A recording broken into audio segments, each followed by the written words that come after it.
안녕하세요. 커피앤톡입니다. 오늘도 와주셔서 감사드리고요. 바로 사연 읽어보겠습니다. 안녕하세요. 갓 태어난 아이를 안고 집에서 쫓겨난 한 아이의 엄마입니다. 이때만 해도 저는 세상이 참 무섭다는 생각을 했어요. 사실 그렇잖아요. 아이는 나 혼자 노력한다고 만들어지는 것도 아닌데 두 핏줄을 아는 아이를 버리는 사람이 있다는 것이요. 주변에서 엄마가 돼봐야 이해하는 것들이 생긴다는 말이 정말 마음에 와닿는 날이 집에서 쫓겨난 날이었어요. 아이가 생기기 전에는 절대 세상을 나 혼자서는 살아가기 어렵겠구나 싶었거든요. 그런데 내 품에 피덩이인 딸이 생기니 그 마음가짐이 달라지더군요. 그전까지는 혼자라서 내지 못했던 용기가 피덩이 딸과 함께 있으니 마음속 깊은 곳에서 솟아나는 것을 느꼈어요. 이게 바로 모성애인가 싶었습니다. 제가 집에서 쫓겨났던 것은 생각보다 단순한 일이었어요. 남편이라는 놈이 그야말로 아빠라는 이름을 얻기에 자격도 없는 인간 말종이었거든요. 노력만 한다면 벌 수 있는 생활비를 한 번도 남편 손에서 받아본 기억도 없고 집에도 잘 들어오지 않았어요. 이런 인간이라는 사실을 알았다면 저는 이 남자와 절대 결혼하지 않았겠죠. 처음 남편과 만났을 때는 분명 이러지 않았거든요. 그런데 결혼하니 다 잡은 물고기라 생각했는지 태도가 180도 변하더군요. 저와 같은 사람들이 분명히 많겠지만 정말 생활이 쉽지 않았습니다. 아무튼 남편이 돈을 벌지 않으니 저는 생활비를 벌기 위해서 아르바이트를 전전했죠. 하지만 아무 기술도 없는 나를 써주는 곳은 그리 많지 않았고 남편 같지도 않은 인간은 집안일도 완벽하게 하길 원했거든요. 그러다 보니 시간을 나눠서 하는 짧은 아르바이트만이 전부였어요.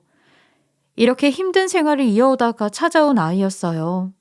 그나마 병원비는 젊은 시절에 벌어놓은 돈으로 어찌 해결했네요. 시댁에서는 절대 지원해주지 않았거든요. 출산 후 병원에서 집으로 돌아와 보니 남편의 짐이 모조리 사라진 상태더군요. 이게 무슨 일인가 싶어서 얼른 시댁으로 찾아가 보았어요. 역시나 시댁에는 남편이 있더군요. 저는 남편에게 따지기 위해서 입을 열었는데 그 전에 시모가 나와서 저에게 소리를 치는 거예요. 아니, 여기가 어디라고 찾아와? 지금 우리 아들 애 낳았다고 시위하는 거냐? 애로 내 아들 발목 잡을 셈이야? 분명 우리는 원하지 않는다고 했다. 너한테 없애라고 말했어. 그런데도 꾸역꾸역 낳은 건 너였어. 그러니 우리는 모르는 일이야. 못 키우겠으면 보육원에 갖다 주든지 아니면 네가 알아서 키우든지. 네 배로 낳은 자식이니까 네가 알아서 해라. 우리는 한 푼도 못 준다. 참 웃기는 일이지 않나요? 저는 항상 남편에게 임신 피하는 것을 요구했지만 그러지 않았던 것은 남편이었어요. 그렇게 생긴 자기 자식인데 보통 없던 부성애도 생겨야 하는 게 정상적인 남편이 아닌가요? 시댁도 그래요. 자기 아들 자식인데 딸이라는 그 사실 하나만으로 저를 이런 식으로 무시하는 겁니다. 제가 낳은 아이가 만약 아들이었다면 이들의 태도는 달라졌을까요? 정말 웃긴 집안이라 생각했죠. 전 그날로 남편과 이혼을 하게 되었고 당시 지내던 집에서 더 이상 머물 수 없어 딸을 품에 안고 미혼모 시설을 찾아서 갔어요. 아르바이트 할 때 친했던 언니가 미혼모를 위한 시설도 있다면서 이야기했던 것이 문득 떠올랐거든요. 만약 아이가 없이 혼자였더라면 아무런 생각 없이 당장에 내 입에 풀칠만 하면 됐지만 지금은 아이가 있으니 그럴 수 없었어요. 저에겐 아이를 키울 수 있는 준비 시간이 필요했어요. 제가 지냈던 미혼모 시설은 생각보다 좋은 프로그램을 가지고 있었어요. 출산 때문에 경력 단절이 된 여성을 위한 직업 훈련부터 시작해서 양육, 생계를 도와주는 유일한 장소였죠. 하지만 더 다행이라 생각했던 것은 원장님의 태도였어요. 보통 이런 시설에서 나쁜 마음을 가지고 있는 분들도 덜어 있다고 소문을 들었거든요. 그런데 제가 지내는 시설의 원장님은 제 사연을 듣더니 오히려 제가 좋은 엄마가 될 수 있는 사람이라며 격려해 주었죠.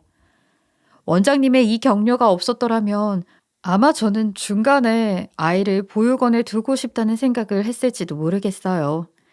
아무런 능력도 없는 여자 혼자의 힘으로 한 아이를 키우는 것이 얼마나 힘든 일인지는 다들 아실 거라고 생각합니다.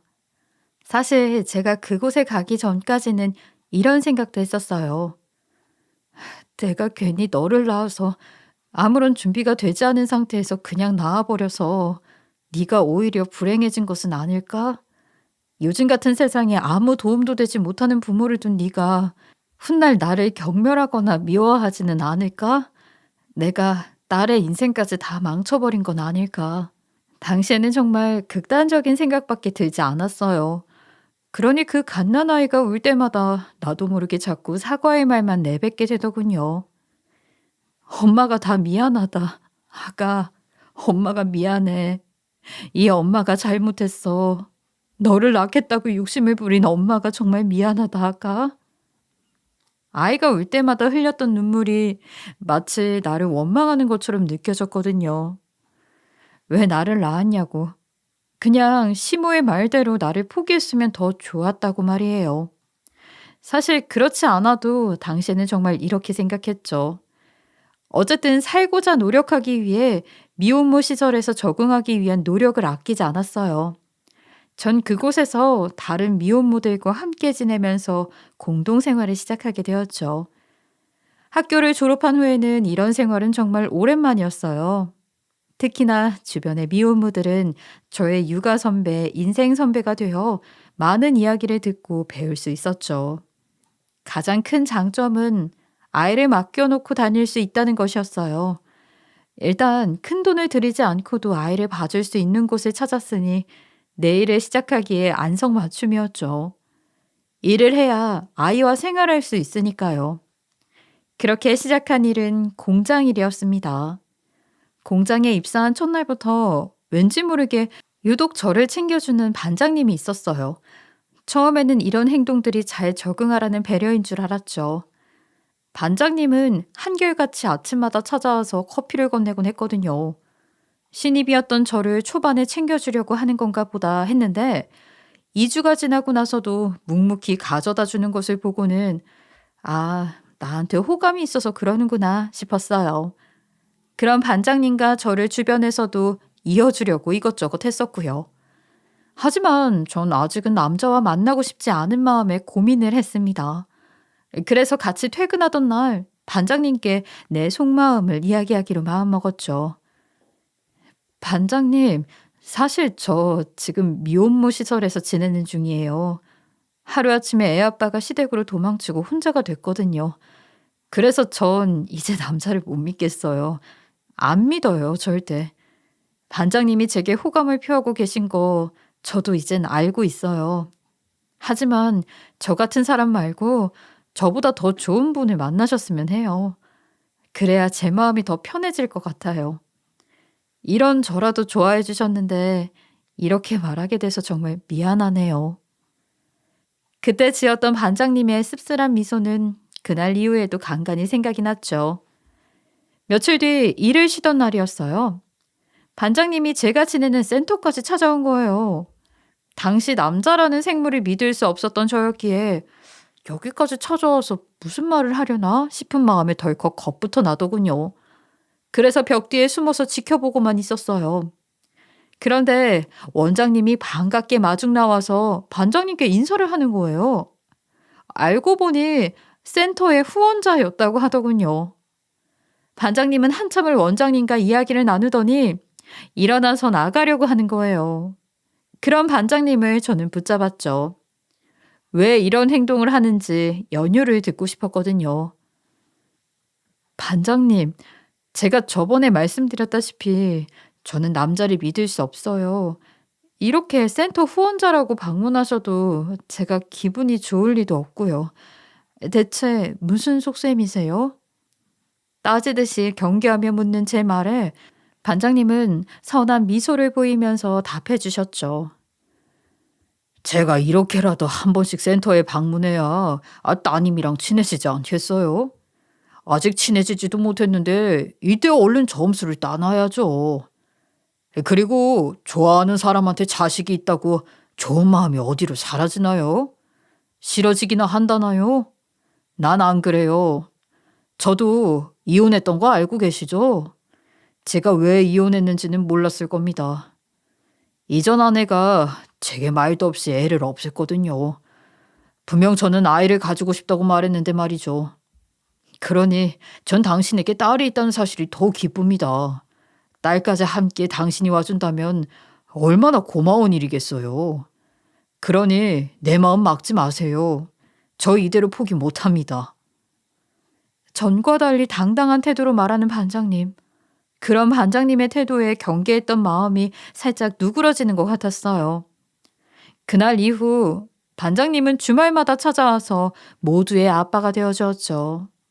하지만 온전히 그를 믿을 순 없었기에 멀찍이서 관찰하기만 했어요. 저 남자는 우리 딸의 좋은 아빠가 되어줄 수 있을까? 저 남자 정말로 믿을 수 있는 사람인가? 계속 속으로 반복되는 의문이 생겼죠. 하지만 계속 보다 보니 정말 괜찮은 사람 같았어요. 그래서 내 아이의 아빠가 되면 어떨까? 내 남편이라면 으로 제 의문은 점점 바뀌게 되었던 것 같습니다. 나도 모르게 이런 상상을 하면서 서서히 그에게 마음을 열어갔던 것 같아요. 그런 제 행동을 보면서 원장님이 한 번은 조심스레 부르더니 이런 말을 건네더군요. 요즘 저 후원자분 계속 쳐다보고 있었죠? 후원자분도 당신에게 호감이 있는 것 같아 보이고요. 아니, 물론 저분은 예전부터 계속 후원을 해오시던 분이라 그냥 하던 대로 하시는 것뿐이지만 최근에는 조금 달라진 모습들이 종종 보이더군요. 당신 언제까지 지금처럼 살 거예요? 저렇게 좋은 남자, 이전 남편 같은 사람 때문에 놓칠 건가요?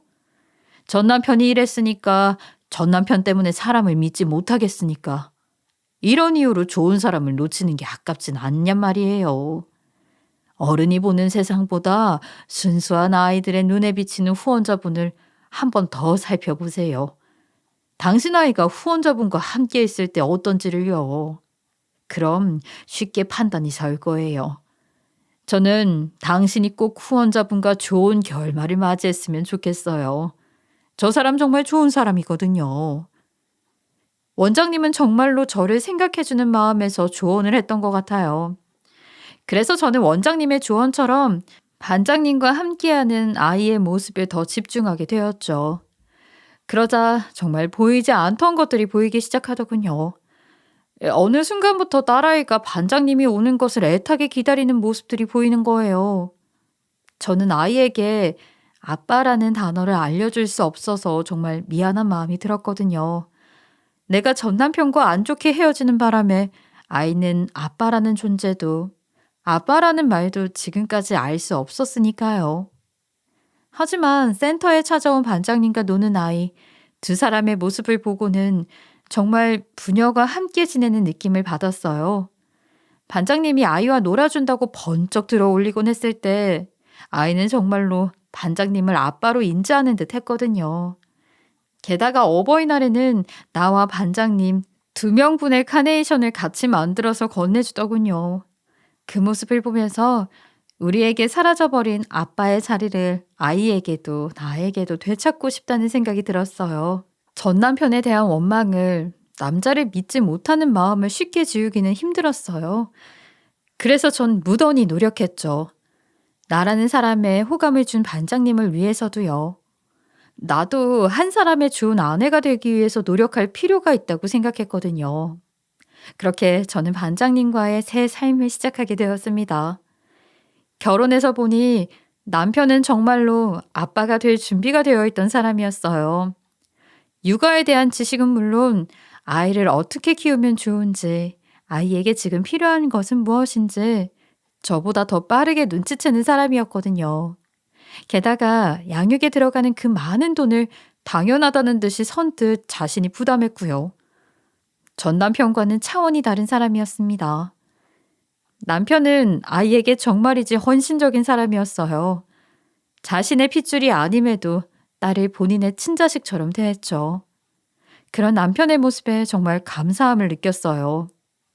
내가 여태까지 이런 사람을 못 알아보고 의심하고 했었구나. 과거의 행동을 반성하기도 했고요. 심지어요, 다른 엄마라는 단어보다 아빠라는 소리를 더 많이 하는 거 있죠. 약간 섭섭하기도 했습니다.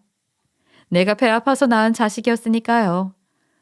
그렇지만 사실 아빠가 더 좋은 사람인 걸 어떡하겠어요? 저는 집안일과 공장일 모두 하느라 아이와 놀아줄 체력이 부족했거든요. 그런데 남편은 저와 똑같이 일하면서도 아이만 보면 힘이 나는지 정말 친구처럼 잘 놀아주곤 했어요. 그러니 딸이 아빠를 더 찾는 것은 어찌 보면 당연한 일이겠네요. 전 그런 우리 가족의 모습을 보고 제가 겪었던 불행을 행복으로 덮는 것 같은 기분을 느꼈어요. 너무 행복하면 불행이 찾아온다고 했던가요? 얼마 뒤 강력계 형사라는 사람이 우리 집을 찾아오면서 행복했던 우리 가정은 조금씩 금이 가기 시작했죠. 처음 본 형사는 풍채만 봐도 예사롭지 않은 일을 하는구나 싶었어요. 이런 풍채를 가진 사람이 흔한 직업을 가지고 있지 않겠다라는 생각이 들었거든요. 그는 집안에 들어와서 주변을 두리번거리며 날카롭게 이것저것 살펴보더니 남편에 대해서 캐묻기 시작했죠. 강력계 형사라 적힌 신분증을 내밀면서요. 저는 이런 사람입니다. 당신 남편이라는 사람 얼마나 알고 있죠? 지금 남편은 어딜 간 겁니까? 집안을 살펴보니 생각보다 아이 용품이 많은 것 같은데. 지금 집에 있는 아이는 하나 아닙니까? 남편과는 어디서 만나게 돼서 결혼하게 된 거죠? 형사라는 사람이 다짜고짜 남편의 정보를 물으니 당황스럽긴 저도 마찬가지였어요. 하지만 신분증에 적힌 내용을 보니 정말로 형사인 것 같기에 저는 남편과 만난 이야기부터 쭉 설명해 주게 되었죠. 저와 남편은 처음엔 남편이 일하던 공장에서 같이 일하던 사이예요. 남편은 저를 미혼모 센터에서부터 처음 봐왔다고 했지만요. 남편은 제가 있던 미혼모 센터에 오랜 시간 후원해온 후원자였거든요. 그러다가 오랜 시간 서로를 알아가는 시간을 가졌고 결혼은 최근에 하게 됐어요. 우리 아이의 친아빠 되는 사람은 전 남편이고요. 하지만 아이가 정말 지금의 남편을 좋아하고 저도 남편을 믿고 있어요. 형사는 제가 남편이 미혼모 센터에서 저를 처음 봤다고 하는 시점부터 눈에 보이도록 표정이 굳더군요. 그리고 제 말에 이렇게 답했습니다. 지금 제가 조사하는 사건이 미혼모와 연관이 있습니다. 당신 남편은 현재 용의자로 추정되는 상황이고요. 그 사람이 얼마나 나쁜 사람인지 압니까? 아이와 함께 힘들게 살고 있는 미혼모를 대상으로 사기를 치고 다니는 사람이에요. 정말 괘씸한, 마음도 몸도 나약해진 미혼모를 상대로 결혼까지 이용해서 돈을 다 뺏고 나면 다음 사람을 찾아 떠나는 그런 사람이라고요. 형사가 말하는 내용을 도저히 믿을 수 없었죠. 우리 남편은 절대로 그런 짓을 하는 사람이 아니었으니까요. 형사는 제가 믿지 못하는 내색을 비추자 하는 수 없다는 듯이 한숨을 쉬고는 말하더군요. 제가 이렇게 의심하는 이유는 다 있습니다. 저번에 남편분의 지갑을 길에서 우연히 주었다는 사람이 경찰서에 가져다 줬어요. 그 지갑을 현장에 나와 있던 제가 함께 보게 되었던 거고요. 지갑 주인을 찾기 위해서는 신분증을 살펴봐야 했으니까요. 그런데 남편분의 지갑에서 용의자로 의심할 만한 정황들이 보였습니다. 정말 명백한 증거가 아닐 수 없었죠. 이제 제 말을 믿으시겠어요? 그런 형사의 말에도 저는 믿고 싶지 않았어요. 우리 남편이 알고 보니 범법자라니. 형사님, 말씀이 지나치십니다. 우리 남편은 절대로 그런 일을 하는 사람이 아니에요. 범죄자라니. 절대로 남편은 그런 사람이 아닙니다. 전 남편이 절대 그런 사람이 아니라면서 부정을 했어요. 하지만 형사는 그런 저를 보고는 이렇게 말하더군요. 지금 용의자를 찾을 수 있는 증거를 발견했단 말입니다. 나쁜 범죄자를 잡을 수 있는데 왜 방해하려 하시는 겁니까? 이렇게 조사에 협조적이지 않으면 부인도 피해를 볼 수 있습니다. 범인과 함께 공범이 되는 거라고요. 지금 부정하고 싶으신 마음은 압니다. 하지만 조만간 그런 정황을 발견하게 되신다면 제 연락처를 남겨드릴 테니 여기로 연락해 주세요. 저도 실마리를 잡으면 부인께 연락드리겠습니다. 그리고 남편분에게는 제가 찾아왔다는 말은 절대 하지 마십시오. 도망칠지도 모르니까요. 저는 형사의 말을 믿고 싶지 않았지만 공범이라는 말에 덜컥 겁이 났어요. 형사는 본인이 찾아온 사실은 절대 남편에게 말하면 안 된다고 재차 말하면서 제 연락처를 받아갔죠. 저는 남편을 믿고 싶었지만 전과 같은 상처를 2번 받고 싶지는 않았어요. 이제는 다 커가는 아이를 위해서도 말이죠. 그래서 마음을 잡고 형사를 배웅하면서 말했어요. 좋아요, 형사님. 저도 남편이 수상한 모습을 보이면 형사님께 연락드리겠습니다. 하지만 형사님도 작은 실마리라도 찾으면 제게 꼭 다 말해주세요. 부탁드립니다. 형사는 그런 제 말에 고개를 끄덕이고 그대로 집에 나갔어요. 저는 하늘에서 날벼락이 떨어진 것 같은 상황에 어지러움을 느꼈죠. 속에는 절대 우리 남편은 그런 사람이 아닐 거라는 마음과 혹시라도 모른다는 마음이 거칠게 대립하고 있었고요. 그날 이후로는 남편이 다른 사람처럼 느껴지기 시작했어요. 아이와 친하게 지내는 모습도 내게 돈을 뜯어내기 위한 계략이 아닐까 생각이 들기 시작했고, 남편이 제게 잘해주는 행동 하나하나가 의심스럽게 느껴졌죠. 그리고 며칠 뒤 늦은 저녁쯤이었어요. 얼마 전에 집에 방문했던 형사에게서 문자가 왔고 지금 잠복 중이라는 메시지였죠. 저는 얼른 형사가 있는 위치를 물었고 형사는 처음엔 주저하더니 이윽고 잠복 장소를 보내주었습니다. 또 그날 저녁 남편이 입고 나간 옷도 한번 확인해 달라는 부탁에 안방 옷장을 열어서 확인해 주었죠. 형사는 남편이 확실하다며 얼른 오라는 문자를 남기더군요. 전 곤두박질 치는 심장을 부여잡고 잠복 현장으로 나갔습니다. 저를 본 형사는 한숨을 쉬더니 이렇게 말했죠. 지금 어떤 상황을 보더라도 놀라시면 안 됩니다. 남편분이 지금 다른 여성의 집에 함께 있어요. 부인 마음이 무너지실 거 다 압니다. 저도 한 가정의 아빠니까요. 그래도 화를 내거나 폭력을 휘두르면 절대 안 됩니다. 아시겠어요? 그런 형사의 말에 저는 알겠다는 듯이 고개를 끄덕였어요. 이런 제 모습에 위로라도 건네고 싶었는지 형사는 이어서 말했어요. 부인이 어떤 기분이 들지는 다 압니다. 세상에 이런 일은 비일비재하게 일어나고 있으니까요.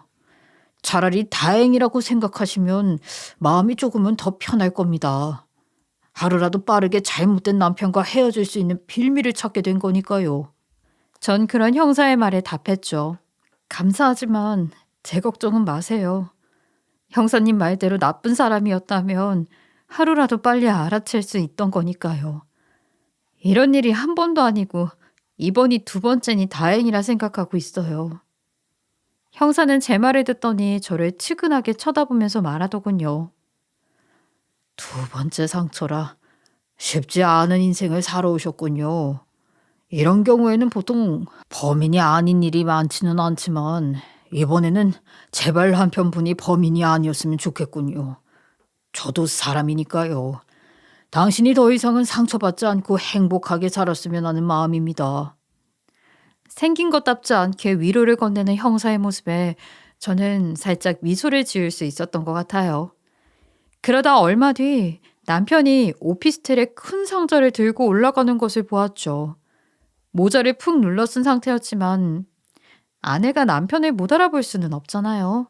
게다가 오늘 입고 나간 옷과 똑같은 옷차림을 하고 있었으니 모를 수도 없었고요. 그런 남편의 모습을 보더니 형사가 옆에서 대뜸 말했죠. 남편분은 지금 여기에 일주일에 2번 꾸준하게 왔다 갔다 하는 중입니다. 혹시 여기를 알고 계셨습니까? 아내도 모르게 이런 오피스텔에 다니는 것은 그리 좋은 일은 아니니까요. 형사의 말에 저의 마음은 더욱 차갑게 식어갔어요. 이런 오피스텔의 존재를 저는 절대 알고 있지 않았으니까요. 남편에게 배신감이 들기 시작했죠. 가정을 꾸린 지 얼마 지나지 않은 사람이 이런 곳에 드나들고 있었다는 거니까요. 형사는 저에게 남편의 옷차림이 오늘 입고 나간 옷이 맞냐고 재차 확인했고, 제가 고개를 끄덕이자 나설 준비를 하더군요. 저는 속으로 남편이 머지않아서 경찰의 손에 체포되겠구나 싶었어요. 남편이 올라간 층을 확인한 경찰은 먼저 그 층으로 올라갔고, 저도 뒤따라서 올라갔습니다. 오피스텔의 문이 열리자 어린 신생아와 엄마로 보이는 여자, 그리고 남편이 보이더군요. 모르는 사람이 보더라도 나 모르게 새 살림을 차려서 살고 있나 싶은 그 모양새. 저는 남편이 정말로 범죄자구나 생각했죠. 그런데 한쪽에 있던 휠체어에 앉아있던 여자가 버럭 소리를 치는 거예요. 아니, 여기가 어디라고 들어오세요? 대체 무슨 권리로 남의 집에 쳐들어오냐고요? 이에 질세라 형사도 신분증을 내밀면서 여자에게 말했죠. 강력계 형사입니다. 지금 옆에 계신 남성분이 제가 쫓고 있는 사건의 용의자로 판단되어 수사 중에 있습니다. 협조 부탁드립니다. 형사의 말에 여자는 어이없다는 듯이 웃으며 말했어요. 용의자? 범인? 저기요. 지금 사람 잘못 보신 것 같은데요. 여기 7년 넘게 저를 도와주시고 있는 분이에요. 제 후원자라는 말이죠. 전 보다시피 몸이 성치 못해서 여기 있는 우리의 기저귀하고 분유도 제대로 사서 운반하지 못해요. 그래서 여기 후원자분께서 항상 도움을 주시고 있고요. 어느 누가 후원자분이 나쁜 사람이라고 하던가요? 왜? 여기 사는 사람들이 이 사람 나쁜 사람이래요? 당장 사과하세요. 저한테는 할 필요 없으니 여기 이분께 제대로 사과하시라고요. 여자는 고래고래 고함을 질렀고 거기에 있던 남편은 저를 발견하고는 곧 안색이 파랗게 질렸더군요.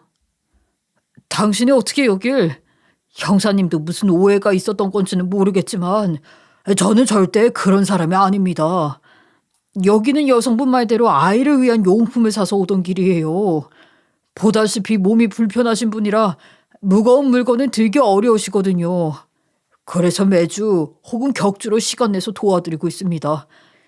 범죄라니 무슨 그런 무서운 말씀을 하세요. 저 그런 사람 아닙니다. 당신도 왜 이 형사라는 사람이랑 같이 온 거예요? 집에 아이 혼자 두고 온 건 아니죠? 지금쯤이면 한창 놀아달라고 칭얼거리는 시간인데. 남편은 본래 가정적인 사람답게 날부터 생각하더군요. 저는 돌아가는 흐름을 보니 뭔가 일이 잘못되었구나 생각이 들기 시작했고 당황한 마음에 형사를 쳐다보며 멍하니 있었어요. 형사도 이럴 리가 없다는 듯이 남편을 범인으로 지목하게 된 이유를 말하기 시작했어요. 당신 내가 증거를 발견했는데도 모른 척하고 있어? 저번에 길에서 당신 지갑을 주웠다는 사람이 경찰서로 가지고 왔을 때 다 봤습니다. 이 근방에서 돌아다닌다고 추정되는 범인이 아니라면 지갑에 그렇게 많은 미혼모 센터의 명함이 있을 수 없어요. 당신 지금 걸렸으니까 범인이 아니라고 딱 잡아대는 거 아니야? 당장 있는 대로 말하지 못해? 덩치 큰 사람이 압박하기 시작하니 오피스텔 안에 있던 여자도 놀라고 심지어 아기도 놀랐는지 울음을 터뜨리더군요. 그러자 남편이 여자 대신에 달려가서 아이를 달래기 시작했고 서서히 울음을 그치는 아이를 여자의 품에 안겨주었어요. 그 모습을 보던 형사는 남편이 범인이 아니라는 생각이 들기 시작했는지 표정이 달라지더군요. 저도 마찬가지였고요. 그러자 아이를 받은 여성이 말했습니다. 형사님이 오해할 만한 상황이라도 있었나 보네요. 하지만 여기 이분은 절대로 그런 일을 하는 사람이 아니에요. 그 명함도 다 진짜로 후원하고 있는 센터에서 받은 것들이고요. 오래 봐왔던 사람이니 알 수 있습니다. 정말 좋은 사람이에요. 제가 센터에서 나오고 나서도 계속 도움을 주시는 고마운 분이라고요. 여자가 이렇게까지 말하니 형사도 남편이 더 이상 범인이 아니라고 생각했는지 90도로 허리를 숙이면서 남편에게 죄송하다며 자신이 오해를 했다고 사과를 했고요. 형사가 남편을 범인으로 오해했던 건 남편 지갑의 수많은 미혼모 센터 명함으로부터 한창 사기를 치고 다니던 용의자의 행동과 똑같았기에 의심을 가지게 된 것이라고 합니다. 하지만 남편은 범인이 아니었고요. 알고 보니 남편은 센터에서 나온 사람들도 계속해서 후원하고 있었던 거예요. 보통 센터에서 보호 기간이 끝나면 자립을 해야만 하는데 이때가 사실 제일 살기 힘든 시기거든요. 저는 지금의 남편을 만났기에 힘든 시기가 없었지만 센터에서 같이 지내던 선배들의 말에 의하면 그랬으니까요. 그래서 그걸 알고 있던 미혼모 센터의 원장님들이 남편을 통해서 함께 후원을 하고 있었던 거고요. 원장님들은 센터의 잡다한 업무를 다 하고 있기에 이런 소소한 일은 남편이 함께 도와주고 있었다고 합니다. 정말 결백한 사람이었던 거지요. 하지만 단 하나, 저에게는 왜 이런 사실을 알려주지 않았는지 궁금했어요. 비밀이 없다고 말하는 사람이었는데 왜 굳이 이런 사실을 내게는 숨기고 있었을까 하는 생각이 들었거든요. 그래서 남편에게 물었죠. 당신 왜 이런 사실은 제게 말하지 않았어요? 애초에 당신이 내게 말만 해줬더라면 지금 이 상황은 오지 않았을 거 아니에요. 그리고 내가 당신을 의심하게 되는 일도 없었을 거고요. 잠깐 동안이었지만 제가 얼마나 가슴이 조마조마했는지 아세요? 당신이 범죄자라는데 그것도 미혼모를 대상으로 사기치는 그런 범죄자. 그러니 나도 사기를 당한 게 아닐까. 당신이 정말 그런 사람이라면 나는 어떻게 해야 하는지 밤마다 고민했다고요. 이렇게 소리치는 저를 보더니 남편은 멋쩍게 웃더군요. 그러면서 제 물음에 대답해 주었죠. 사실은 당신에게도 숨기고 싶은 마음은 없었어. 그런데 다른 여성 집에 들락거리는 일이잖아. 당신이 너무 신경 쓸까 봐 그랬지. 내 딴엔 당신을 배려한다고 생각했는데 그게 잘못이었던 모양이야. 미안해. 당신이 그런 생각까지 하는 줄 아예 모르고 있었네. 당신이 지냈던 센터 원장님 있지? 그분이 보기에는 안 그래 보이지만 정이 많은 사람이거든. 그래서 센터 나가고 난 다음에 정말로 살기 힘든 사람들이 이렇게 돕고 있었어. 표면적으로는 본인이 나서기 그랬는지 항상 나한테 부탁했었고. 나도 몰래 산타클로스 일하는 거 힘들었는데 이번 기회에 진짜 도움을 줬던 사람이 누군지도 밝히게 됐고 속 시원하다 정말. 후원을 받던 여성도 남편의 말에 진짜 본인을 돕던 사람이 누군지 몰랐는지 놀란 표정을 했고 남편은 그런 여성에게도 멋쩍게 웃으면서 머리를 긁적이고 있었죠. 여성은 이내 저에게도 꾸벅 인사를 하는 거예요. 이분이 말했던 아내가 누군지 궁금했는데 이렇게 만나 뵙게 되네요. 당신이 우리 센터에 들어와서 정말 감사해요. 사실 후원자분이 했던 말이 있거든요. 아내분이 없었더라면 그 센터에 더는 후원하지 않았을지도 모른다고요. 오랜 시간 후원을 해왔지만 이게 정말 남에게 도움이 되는 건지 몰라서 한참을 고민하셨다고 했어요. 그러다가 아내분을 만나서 좋은 인연을 얻게 됐고 그 인연으로 본인이 했던 일이 다른 사람에게 큰 도움이 되는구나 알게 되었다고요. 그러면서 후원도 계속해야 되겠다 마음먹었다면서 말이죠. 여자의 말에 남편은 부끄러웠는지 얼굴이 빨개지면서 헛기침을 하더군요. 그런 남편의 태도에 웃으면서 여자는 계속 말을 이었어요.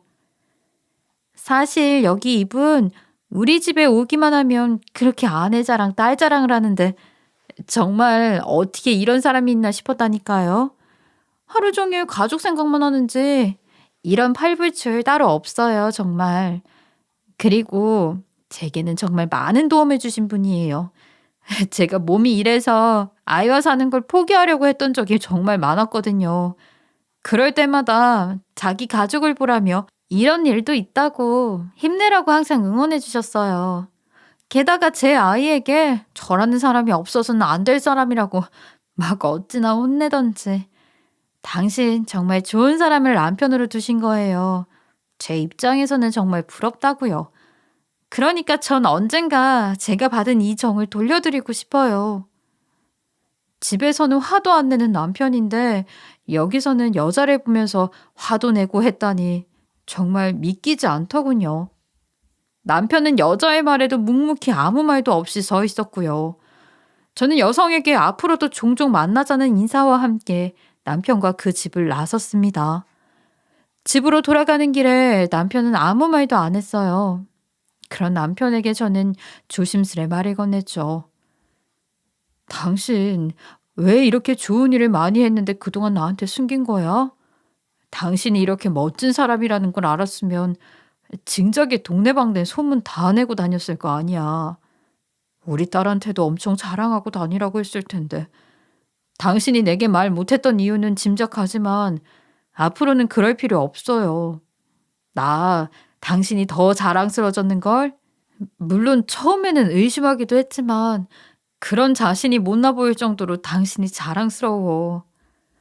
그런 제 말에 남편은 감동이라도 받았는지 저를 조심스레 안아주더군요. 그러면서 등을 토닥여주는데 그 바람에 눈물이 맴돌았습니다. 앞으로는 이런 좋은 일은 혼자 하지 말고 나랑 함께 해요. 우리 딸한테도 남한테 좋은 일 해야 한다고 가르치자고요. 알겠죠? 그리고 내일은 함께 외식해요. 우리 가족의 정을 돈독히 쌓는 시간도 가져보자고요. 이렇게 좋은 남편인데 왜 오해할 생각을 했을까요? 그리고 상황이라는 것이 그랬지만 남편을 믿지 못했다는 마음에 잠시 저 자신이 못나 보였죠. 하지만 지금의 위기가 있었기에 우리 가족이 더 끈끈해질 수 있는 계기가 생겼다 생각하고 지내려고 합니다. 그리고 저도 이제 후원을 시작해 보려고요. 비록 지금 일해서 버는 돈이 넉넉한 것은 아니지만 한때는 저와 같은 사정을 가진 사람들에게 정말 도움이 되고 싶었거든요.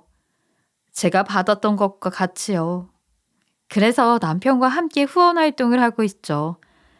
옛날에는 이런 도움을 받은 것들도 다 동전같이 느껴져서 싫은 때도 있었거든요.